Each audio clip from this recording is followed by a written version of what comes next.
Ate, excuse me po. Kayo po ba yung nag-intern sa Bidani? Oo. Pwede po kayang pa-share ano kaya yung naging memorable experience nyo? Tapos, ano yung natutunan?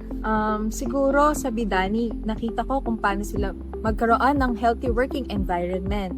Nakita ko yon bilang practicumer na nakikita silang nagtutulungan at ginaguide ang bawat isa.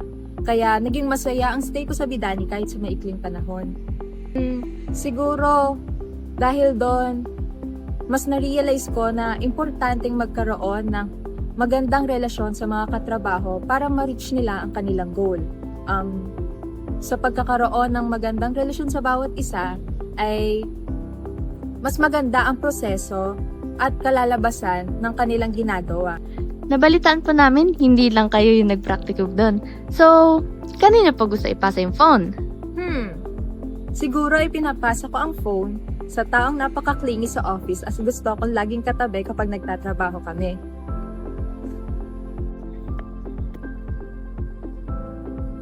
Ate, balita ko, isa daw po kayo sa mga practicumers ng Bidani. Opo, totoo po yun. Pwede niyo po bang i-share sa amin ang highlight ng inyong stay sa Bidani? Para sa akin siguro yung highlight ng stay ko sa Bidani is yung ginabi kami sa office kasi need namin mag-prepare para sa fieldwork. So, nagpiprint pa kami doon, nagsistapler kami, ganyan. Double check namin yung mga papers.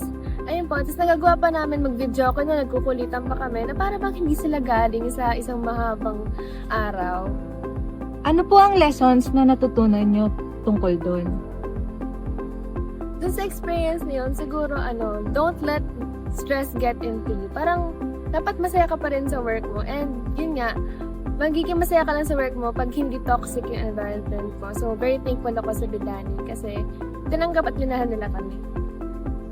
Sa mga kasama niyo po, sino po kaya ang pwede nating sunod na tanongin? Siguro, pwede niyong sunod na tanungin yung mahilig kumain ng mga dala namin sa office.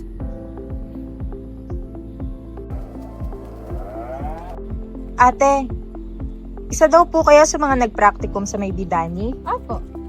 Pwede niyo po bang i-share sa amin ang mga naging highlights ng inyong stay doon? Highlights ng stay ko sa Bidani. Siguro yun yung dahil sa under ako ng knowledge management and iba siya sa tatlong strategies ng Bidani na Bida, Binis, and Pinea. Masasabi kong natatak nila ako anytime na kailangan nila ng tulong. And dahil doon, nakita ko na mas magkakaroon ako ng multiple tasks sa Bidani and mas makakakiling ako sa kanila. Ano pong lessons ang nakuha niyo sa stay niyo sa Bidani? Lessons na nakuha ko ay siguro yung pagiging flexible and yung willingness to help other people. Dahil doon mas napapalakas yung teamwork and efficiency and effectivity sa work. Salamat po. Sino po kaya ang pwede nating sunod na tanungin tungkol sa kanilang stay sa Bidani? Siguro I'm passing this phone to someone na maaga lagi pumasok. Ate, balita ko isa daw po kayo sa mga nag-practicum sa Bidani. Opo.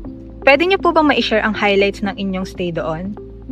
Siguro isa sa highlights ng stay ko sa Bidani ay noong nag-census fieldworks kami. Doon ko talaga nakita kung paano ba ma-embody ng mga taga-Bidani ang dangal at serbisyo sa bayan. Ano naman pong lesson ang nakuha niyo sa stay niyo doon? Isa sa lessons na natutunan ko ay dapat matuto tayong mag-adapt sa circumstances at magkaroon ng plans A to Z kasi may mga hindi talaga matutuloy na plano. Isa pa nakita ko kung gaano magmalasakit ang mga community member, barangay workers, at magtulungan din para makamit yung kung anumang goal na gusto namin. Balita ko meron pa po kayong kasama na nag-practicum sa Bidani. Sino po kaya ito? I'm passing the phone to someone na batak magninis. Ate, balita ko po isa ka sa mga nag-practicum sa Bidani. Ano po kayang highlights ang pwede nyo may share? Ang highlights naman share ko sa inyo ay yung pagkakameron ng interaction with the community at saka sa mga local government personnel. Doon namin nakita yung pagkakaroon ng professionalism, ay yung paghahanda sa mga hindi inaasawang pangyayari during the fieldwork. Ano po kayong mga natutunan nyo doon? Ang natutunan ko ay yung pagkakameron ng rapport building. Importante siya lalo pag mag-deal ka na sa mga LGU personnel kasi hindi mo talaga i-expect ang mga dapat mangyari. So, dapat ready ka at persuasive ka na may pakita mo yung Bidani sa kanila. Kayo, anong highlights sa partner institutions nyo?